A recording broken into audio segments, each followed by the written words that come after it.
Hello friends, कैसे हैं आप सब। उम्मीद है आप सब मस्त होंगे, पढ़ाई भी अच्छी चल रही होगी। तो आज हम लोग BSc first year second semester वनस्पति विज्ञान मीन्स बॉटनी पहली यूनिट हम लोग डिस्कस कर रहे थे सेकेंड सेमेस्टर की। इसमें हमने रिक्सिया पढ़ लिया था। मार्किंसिया का जो बाह्य स्ट्रक्चर होता है, बाह्य संरचना, एक्सटर्नल फीचर जो होते हैं उसको हम लोग ऑलरेडी डिस्कस कर चुके हैं। आज हम इंटरनल स्ट्रक्चर जो है, आंतरिक संरचना विद डायग्राम और विद नोट्स देखने वाले हैं। अच्छे से एक एक डायग्राम को समझेंगे क्योंकि डायग्राम बहुत इंपॉर्टेंट है। अगर आप इसका इंटरनल स्ट्रक्चर का डायग्राम ही अच्छे से लेबल डायग्राम अगर आपको याद हो जाए तो थियरी अपने आप बना के लिख दोगे, ठीक है। और आपको मैं थोड़ा सा रिवीजन करवा दूं इससे पहले की क्लास में। इससे पहले की क्लास जो थी उसमें हम एक्सटर्नल मॉर्फोलॉजी देखे थे। एक्सटर्नल स्ट्रक्चर बोल दो, अरे स्ट्रक्चर बोलने से ज़्यादा सही रहता है कि हम बोलते उसको फीचर, ठीक है। फीचर, एक्सटर्नल फीचर देखे थे जो बाह्य लक्षण होते हैं उसके। तो उसमें हमने क्या देखा था, एक तो थैलस होता है उसका, ठीक है। थैलस आपको पता ही होगा, इस तरह से थैलस होता है मार्केंसिया का। मान लो थैलस है। इसमें क्या होता है थैलस में,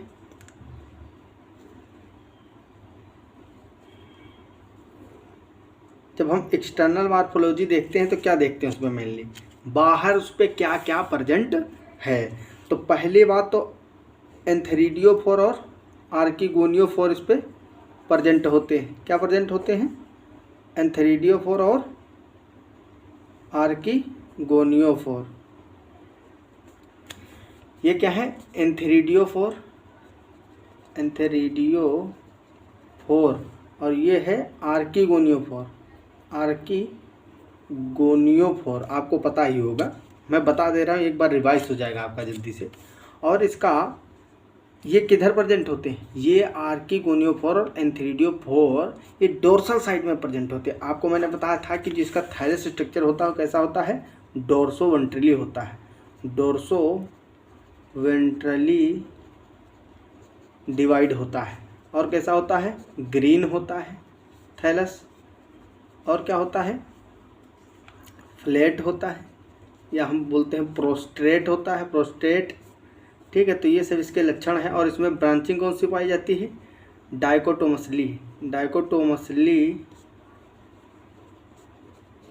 ब्रांचिंग पाई जाती है। सारी चीज़ें बताई थी मैंने कि कैसे डाइकोटोमसली ब्रांचिंग क्या होती है, सारी चीज़ें मैंने इससे पहले की क्लास में डिस्कस किया हूँ। सोच रहा हूँ एक बार आपको और भी बता दूँ उसका, ताकि आप जो इंटरनल स्ट्रक्चर है उसको रिलेट कर पाएँ इससे, ठीक है। इसके दो पार्ट थे, जो डोर्सल सरफेस है, डोर्सल सरफेस की ओर एंथेरिडियम और आर्किगोनियम मिलेंगे। इधर ही ये क्या है, ये सेक्सुअल रिप्रोडक्टिव ऑर्गन्स है। क्या है, लैंगिक जनन वाले जो अंग हैं, सेक्सुअल रिप्रोडक्टिव ऑर्गन। एंथेरिडियम के अंदर मेल गैमेट बनेगा, एंथेरिडियोफोर के अंदर, और आर्किगोनियोफोर के अंदर फीमेल रिप्रोडक्टिव गैमेट बनता है, जिसको बोलते हैं हम आर्किगोनियम, ठीक है, या इग बनता है, आर्किगोनिया के अंदर होता है। अब बात करें हम एसेक्सुअल रिप्रोडक्शन की, अलैंगिक जनन की, तो वो कई सारे मेथड से होता है। इन्हीं में से एक होता है गेमा कप, ठीक है। इस तरह से इस पे गेमा प्रेजेंट होते हैं। क्या प्रेजेंट होते हैं, इसके थैलस पे गेमा प्रेजेंट होते हैं। इसमें मिडरिब भी एक होती है थैलस में, इस तरह से ये मिडरिब है, ये गैमा प्रेजेंट होते हैं। इस पे क्या, गेमा कप। और इस गेमा कप के अंदर बहुत सारे गेमा होते हैं जो कि क्या करते हैं, अलैंगिक जनन के लिए रिस्पॉन्सिबल होते हैं, रिस्पॉन्सिबल फॉर एसेक्सुअल रिप्रोडक्शन। ये क्या है, गेमा कप, ठीक है। और इसके वेंट्रल साइड की बात की जाए, वेंट्रल मतलब मैंने बताया था चपटी संरचना होती है, फ्लैट विन चपटी, और सॉइल से चिपके रहते हैं। तो जो सॉइल से चिपका वाला पार्ट है नीचे वाला, वो होता है वेंट्रल, और जो ऊपर से हमको दिखता है वो होता है डोर्सल। तो डोर्सल पे इतनी सारी चीज़ें पाई जाती हैं। और वेंट्रल पे क्या होते हैं, राइजॉइड होते हैं। क्या प्रेजेंट होते हैं वेंट्रल पे, मतलब ये नीचे हैं थैलस के, प्रेजेंट है थैलस के नीचे प्रेजेंट हैं राइजोइड्स बहुत सारे, और क्या होंगे उधर स्केल भी प्रेजेंट होंगे। तो आई होप आपको सारी चीज़ें जो मेन टॉपिक थे वो रिवाइज हो गए हैं। अब राइजोइड 2 प्रकार के होते हैं, ये सब ज़्यादा डिटेल में जानना तो वही लेक्चर आप देख लीजिए। स्मूथ वाल्ड और ट्यूबरकुलेट वाल्ड होती है, उनकी 2 टाइप के होते हैं। स्केल भी लिग्यूलेट और अपेंडिकुलेट होते हैं 2 टाइप के। और इनर रो आउटर रो कौन सी अपेंडिकुलेट होती है कौन सी लिग्यूलेट, ये जानना है तो आप उसको देख लेना, ठीक है। आज हम बात करते हैं इंटरनल स्ट्रक्चर की। तो इंटरनल स्ट्रक्चर में जैसे हम रिक्सिया में बताए थे कि 2 पार्ट होते हैं। इंटरनल स्ट्रक्चर कैसे देखते हैं, पहली बात जब हम इस थैलस को कट करते हैं, मान लो इस थैलस को हम इतना पार्ट यहाँ से कट किए, टीएस सेक्शन इसका काटे, ट्रांसवर्स सेक्शन जिसको हिंदी में अनुप्रस्थ काट बोलते हैं, ठीक है। इसको जब हम काटेंगे तो इसमें हमको मेनली 2 रीजन दिखते हैं। क्या दिखते हैं? 2 रीजन दिखते हैं। कौन कौन सा? पहला रीजन होता है एपिडर्मल रीजन। एपिडर्मल रीजन 2 दिखते थे, किसमें? रिक्सिया में दिखते थे 2, और इसमें आपको कितने दिखने वाले हैं? इसमें आपको 3 देखेंगे। इसमें जो एपिडर्मल रीजन है एक्स्ट्रा, उसमें दिखते थे केवल फोटोसिंथेटिक रीजन और स्टोरेज रीजन रिक्सिया में। इसमें पहला है एपिडर्मल रीजन, दूसरा कौन सा है? Photosynthetic region. Synthetic region. इसमें क्या होगा? इसमें क्लोरोफिल प्रेजेंट होगा, जो सेल्स होंगी वो क्लोरोफिल कंटेनिंग होंगी। और क्या होगा? वहाँ पे गैसियस एक्सचेंज वाला होगा, जो सेल्स होंगी वो कॉम्पैक्टली अरेंज नहीं होंगी, उसमें इंट्रासेलुलर स्पेस भी प्रेजेंट होगा। तो ये सब फीचर आपको बस रीजन का नाम देख के ही पता चल जाना चाहिए। और लास्ट होता है स्टोरेज रीजन में क्या होगा? जो सेल्स होंगी वह कैसी होंगी? कॉम्पैक्टली अरेंज्ड होंगी, उसमें किसी भी प्रकार का इंट्रासेलुलर स्पेस नहीं होगा, ना तो कोई एयर पोर पाया जाएगा, और इनमें एयर पोर भी प्रेजेंट होगा, ठीक है। तो ये सारी डिस्कस करते हैं। पहले हेडिंग लगाएंगे एपिडर्मल रीजन, पहले एपिडर्मल रीजन करेंगे, फिर फोटोसिंथेटिक रीजन, फिर स्टोरेज रीजन, ठीक है। तो आज का हमारा मेन टॉपिक यही है। पहले मान लो हमने सेक्शन काटा, तो आपको बढ़िया से डायग्राम पहले दिखा दूँ मैं, ताकि आपको अच्छे से विजुअलाइजेशन आपका हो जाए, ठीक है। तो ये मैं जूम करके आपको दिखा दे रहा हूँ। ये डायग्राम पहले मैंने सेक्शन काटा और उस सेक्शन में हमको रीजन दिखे, ठीक है। ये देखो, तो 2 रीजन इसके जो मेन होते हैं वो आपको अच्छे तरीके से विजुअल हो रहे होंगे। ऊपर जो है ये क्या है? ये फोटोसिंथेटिक रीजन, ऊपर लिखा भी है फोटोसिंथेटिक रीजन, और ये स्टोरेज रीजन है। फोटोसिंथेटिक रीजन किधर होता है? ये होता है किस साइड होता है? डोर्सल साइड में। क्योंकि फोटोसिंथेटिक रीजन का मतलब है यहाँ क्लोरोफिल प्रेजेंट है, या फोटोसिंथेसिस करेगा, तो इसके लिए लाइट चाहिए, और लाइट सॉइल के नीचे से थोड़ी ना आएगी, सॉइल के ऊपर जो सन है, सन के थ्रू आएगी लाइट। तो इसको डोर्सल सरफेस जो बाहर से हमको दिखाई देता है, मिट्टी के ऊपर वाला जो है, ठीक है, मिट्टी की ओर वाला नहीं, मिट्टी की ओर जो है उसके अपोजिट वाला, ऊपर से जो हम देखते हैं वहाँ पे लाइट फॉल करती है। तो photosynthetic region mainly green colour का ऊपर ही होता है, क्लोरोफिल प्रेजेंट होता है इसीलिए ग्रीन होता है। और स्टोरेज रीजन जो है नीचे साइड में होता है, वेंट्रल साइड में, ठीक है। ये देखो ऊपर देखो, आपको जो ऊपर की एपिडर्मिस होगी वहाँ पे आपको एयर पोर प्रेजेंट होंगे, मिलेंगे। और ये जो क्लोरोफिल हैं इनके बीच में देखो बहुत सारी जगह भी है, अभी आगे मैं बताऊँगा, आगे और ज़्यादा इसको जो मैग्नीफाई करके दिखाऊंगा इसका दूसरा डायग्राम, उसमें और ज़्यादा अच्छे से समझ में आएगा। तो आपको इतना इसमें समझना है कि मैंने जब ट्रांसफर सेक्शन काटा इसका, तो क्या हुआ? इसमें ऊपर की साइड फोटोसिंथेटिक रीजन है और नीचे स्टोरेज रीजन है वेंट्रल साइड में, ये है डोर्सल साइड में, और इसमें वेंट्रल साइड में स्केल और राइजोइड प्रेजेंट है, जैसा कि आपको पहले मैंने बताया था, और ये ऊपर एयरपोर है। अब हम दूसरे एक डायग्राम की ओर चलते हैं, उसको अच्छे से देखते हैं, जो ताकि आपका कंसेप्ट एकदम क्लियर हो जाए। इसमें आपको बहुत ज़्यादा अच्छे से चीज़ें क्लियर हो जाएंगी। ये डायग्राम जो है ये बहुत ही सुंदर डायग्राम है, बहुत ही सुंदर। इसमें क्या है देखो, ये वही रीजन दिखाया गया है आपको। ये जो इतना है वो कैसा है? Photosynthetic region. और नीचे वाला ये जो है क्या है? स्टोरेज रीजन, ठीक है। तो मेनली जो जैसे रिक्शिया में दो पार्ट होते थे, photosynthetic region, storage region, same वही फंडा यहाँ भी है, लेकिन एपिडर्मल रीजन इसलिए आ गया कि थोड़ा इसका थैलस भी बड़ा होता है उसके कंपैरिजन में रिक्शिया के, और थोड़ा एपिडर्मिस वगैरह जो है मोटी होती है और वन सेल्ड की जगह पर कई सारी सेल हो सकती हैं लेयर, तो इसलिए इसमें रीजन एक बना दिया गया है। ठीक है, तो इसमें देखो जो फोटोसिंथेटिक रीजन है इसमें आपको मतलब भर का स्पेस दिख रहा है बीच में, ऊपर एयर पोर भी, ये जो अपर एपिडर्मिस है, एपिडर्मिस भी पैरेंकाइमेटस सेल्स और ग्रीन सेल्स से बनी होती है, ग्रीन होती है, तो ये एयर पोर प्रेजेंट है। और नीचे की एपिडर्मिस जो है उसको देखो, लोअर एपिडर्मिस ये जो है ना, ये वाली लोअर एपिडर्मिस, ये देखो ग्रीन भी नहीं है, और क्या है इसमें किसी भी प्रकार का कोई भी पोर प्रेजेंट नहीं है। आपसे सीधा क्वेश्चन यही पूछा जाता है, अपर एपिडर्मिस और लोअर एपिडर्मिस क्या डिफरेंस है, तो ये ग्रीन होता है, इसमें एयर पोर प्रेजेंट होते हैं बीच बीच में, लेकिन इधर ऐसा कुछ नहीं। अब एग्जामिनर ये भी पूछ सकता है कि क्यों ऐसा होता है, तो पहली बात ये ऊपर का पार्ट है थैलस के, तो इस पर लाइट गिरेगी इसलिए ग्रीन है, क्लोरोफिल प्रेजेंट होगा, फोटोसिंथेसिस करने में हेल्प करेगा। और दूसरी बात एयर पोर प्रेजेंट है इसलिए एटमॉस्फेयर जो है वायुमंडल, वहाँ से गैसियस एक्सचेंज होगा, गैसियस एक्सचेंज के थ्रू जो ऑक्सीजन है वो बाहर निकलेगी फोटोसिंथेसिस के दौरान जो अंदर बनेगी, और कार्बन डाइऑक्साइड वायुमंडल से अंदर जाएगी, वायु अंदर जाएगी एयर, तो उससे जो हमारे लिए यूजफुल होंगी गैसेस उनका एक्सचेंज होगा यहाँ क्लोरोफिल में। ठीक है, हालांकि ये फोटोसिंथेसिस का पार्ट है, आप उसमें डिस्कस करेंगे आराम से। ठीक है, तो और इसमें ये देखो बहुत सारा स्पेस भी, एयर चेम्बर बोलते हैं इसको। ठीक है, जैसे हम लेक्सिया में पढ़े थे वैसे ही पार्टीशन वाल ये है, ये जो है ये पार्टीशन वाल होती है, तो इस तरह से फोटोसिंथेटिक फिलामेंट होते हैं। ठीक है, यहाँ पे स्टोरेज है। अब इस स्टोरेज रीजन में आपको एक एडिशनल चीज़ यहाँ देखने को मिल रही है, म्यूसिलेज सेल्स। इसमें कुछ म्यूसिलेज सेल्स प्रेजेंट होती हैं जिनके अंदर देखो वो सब्सटेंस भरे हुए हैं, जो खाली हैं वो स्टोरेज सेल्स हैं, इनमें भरा जाएगा स्टोर।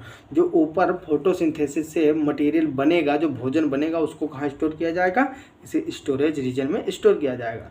रिक्शिया और इसमें क्या डिफरेंस है, रिक्शिया में आप देखे थे कि कोई किसी भी प्रकार की सेल्स म्यूसिलेज सेल्स नहीं प्रेजेंट थी स्टोरेज रीजन में, लेकिन यहाँ स्टोरेज रीजन में म्यूसिलेज सेल्स प्रेजेंट है, इसका यूनिक कैरेक्टर होगा। ठीक है, ये मतलब डिफरेंस करता है रिक्शा और मार्किंसिया में। आप यहाँ पे देखेंगे तो इसके स्केल और राइजोइड दिखेंगे। ये स्मूथ वाल्ड राइजोइड एक दिख रहा है आपको। ठीक है, स्मूथ वाल्ड और ट्यूबरकुलेट आपको पता होगा, नहीं पता तो आगे हम बता देंगे। ये स्केल है। ठीक है, राइजोइड मेनली क्या करता है, वाटर और मिनरल न्यूट्रिशन को एब्जॉर्ब करने में हेल्प करता है। स्केल क्या करते हैं, ग्रोइंग पॉइंट को प्रोटेक्ट करते हैं, और क्या करते हैं, ग्रोइंग पॉइंट को प्रोटेक्ट करने के साथ साथ थोड़ा सा एब्जॉर्प्शन में भी हेल्प कर देते हैं। ठीक है, अब इसका जो पोर होता है, एयर पोर, उसके बारे में दिखाया गया। देखो ना, ये सब पोर एपिडर्मल सेल्स है, एपिडर्मस की एपिडर्मल सेल्स है, और ये पोर है। पोर किस तरह से अरेंजमेंट होती है इसकी, देखो कितनी कॉम्पैक्ट अरेंजमेंट है, कितनी कंडेंस अरेंजमेंट है। देखो ये एक पोर है। तो ये दो टाइप के पोर होते हैं, एयर पोर। ठीक है, ये जो होता है ना, ये होता है वेंट्रल साइड में। एयर पोर कभी कभी वेंट्रल साइड में भी पाए जाते हैं।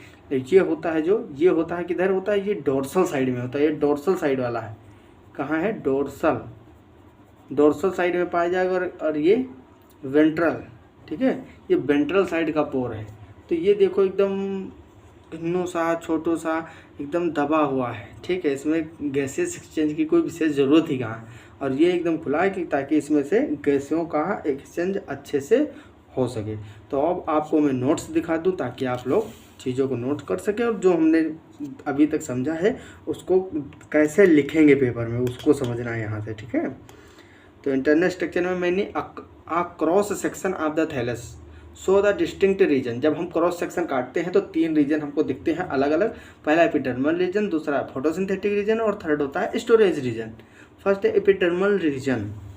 इसमें कैसे लिखेंगे, it includes upper and lower epidermis. ठीक है, तो एपिडर्मल रीजन में क्या आएगा, मेनली एपिडर्मिस आ रही है। जो अपर एपिडर्मिस है जिसमें एयर पोर प्रेजेंट है, और क्या है, क्लोरोफिल कंटेनिंग होती हैं सेल्स, और जो नीचे होती हैं लोअर एपिडर्मिस, वही आती हैं इसके अंदर एपिडर्मल रीजन में। द अपर और डोर्सल एपिडर्मिस, उसको डोर्सल भी बोलते हैं क्योंकि ऊपर वाली साइड में है ना, form a protective covering protective covering, क्योंकि सबसे ऊपर एपिडर्मिस ही होती है, तो वो क्या करती है, सुरक्षात्मक आवरण बनाती है।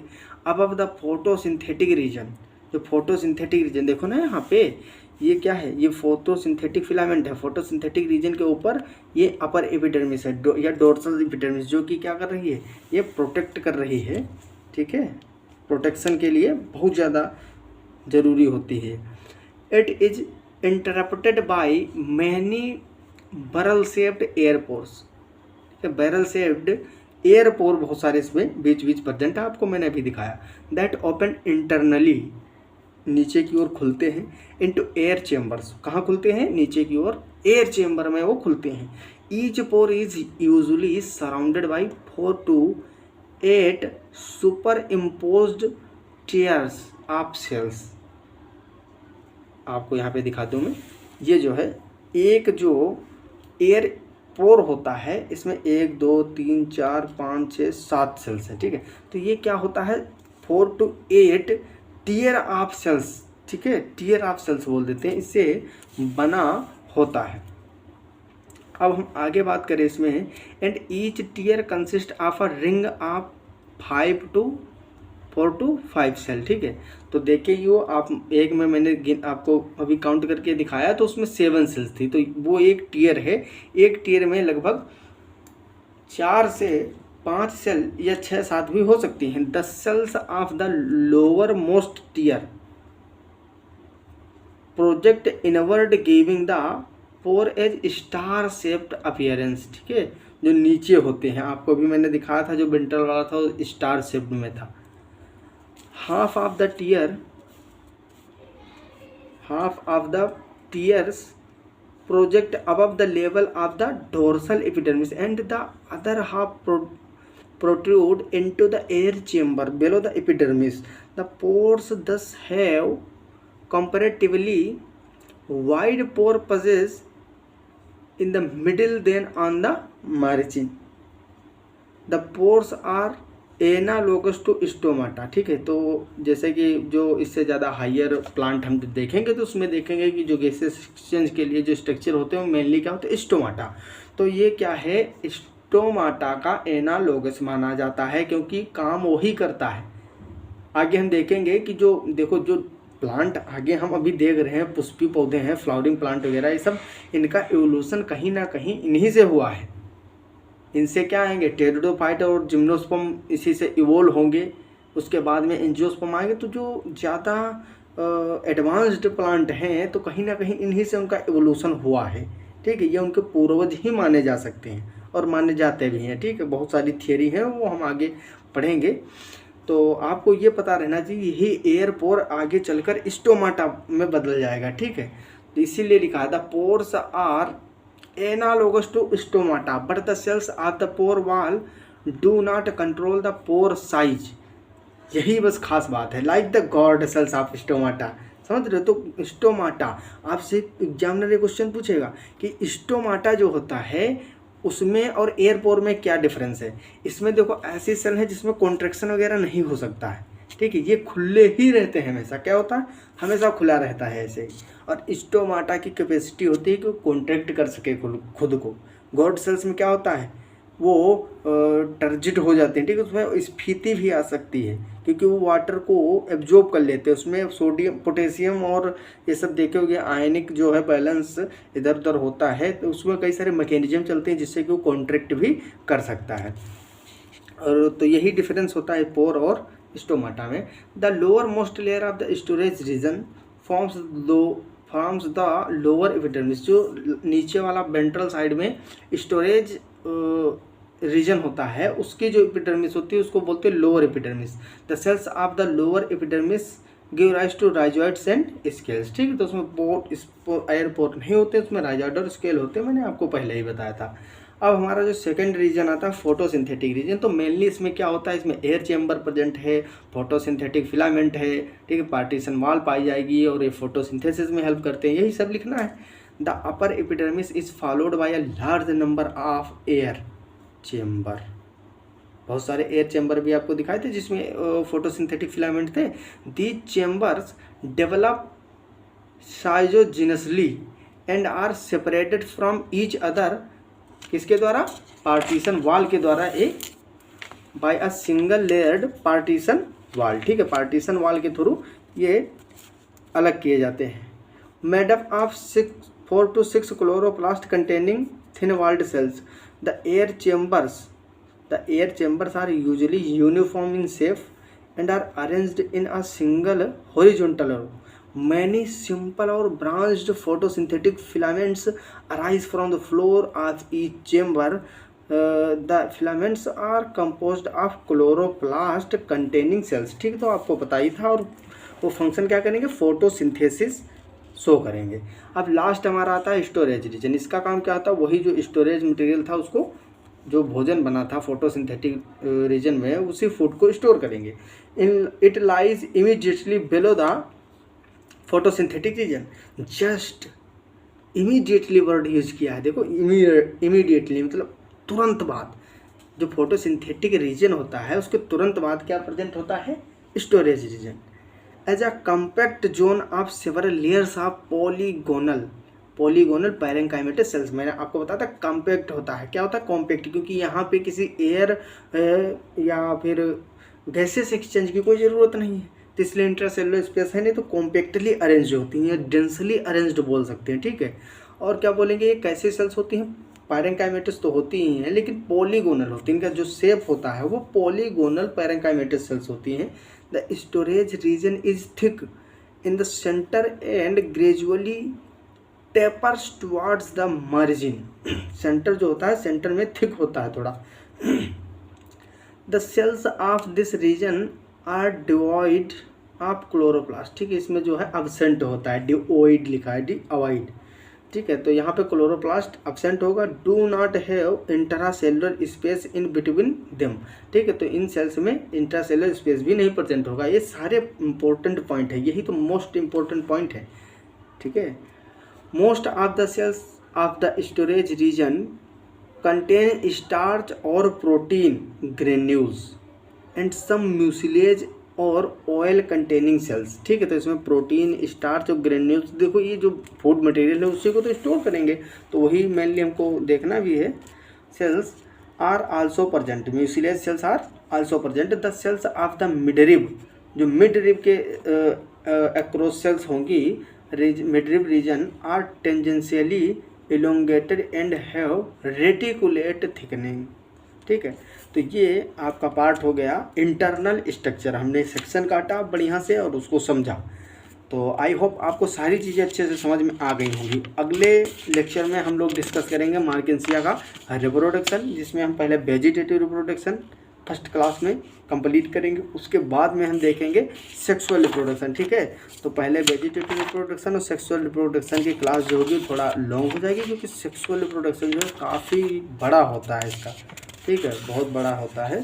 फिर उसके बाद में हम इसका जो स्पोरोफाइट होता है उसको देखेंगे, कैसे डेवलपमेंट होता है इसका, स्ट्रक्चर ऑफ मैच्योर स्पोरोफाइट देखेंगे, डिसेंस ऑफ कैप्सूल देखेंगे, जर्मिनेशन ऑफ स्पोर देखेंगे। इसके बाद में जो है अगली स्पीसीज जो हमारी होगी तो उस पर हम स्टडी करेंगे। तो अगर क्लास अच्छी लगी, आपको चीज़ें समझ में आई, तो आप ज़रूर वीडियो को लाइक करो, शेयर करो अपने फ्रेंड्स के पास और हेल्प करो। और आपको बता दूं, मैं लाइव क्लास इसलिए नहीं इस टाइम ले पा रहा हूं, क्योंकि थोड़ा सा यहाँ दिक्कत ये है कि लाइट जो है कट जाती है। इस टाइम कुछ प्रॉब्लम थी, इसीलिए मैं सोच रहा हूँ, मतलब और कोई मेरे पास जुगाड़ नहीं है इन्वर्टर वगैरह का, तो इसी जो लाइट आती है उसी के सहारे पे काम चलता है। तो बात ये है, अगर मान लो लाइव के दौरान लाइट चली जाए तो बहुत ज़्यादा प्रॉब्लम हो सकती है। इसीलिए मैं सोच रहा हूँ थोड़ा सा शेड्यूल लाइट का सही हो जाए तो मैं कंफर्म कर दूंगा कि कितने बजे लाइव क्लास होगी आपकी। ठीक है, तो आप लोग अच्छे से पढ़ते रहो, नोट्स बना लो। ठीक है, कोई भी क्वेरी है अगर तो आप लोग कमेंट बॉक्स में पूछ सकते हो और टेलीग्राम ज्वाइन करके भी पूछ सकते हो। तो मिलते हैं अगली क्लास में, अच्छे से पढ़ाई करते रहो। तब तक के लिए okay bye, all the very best.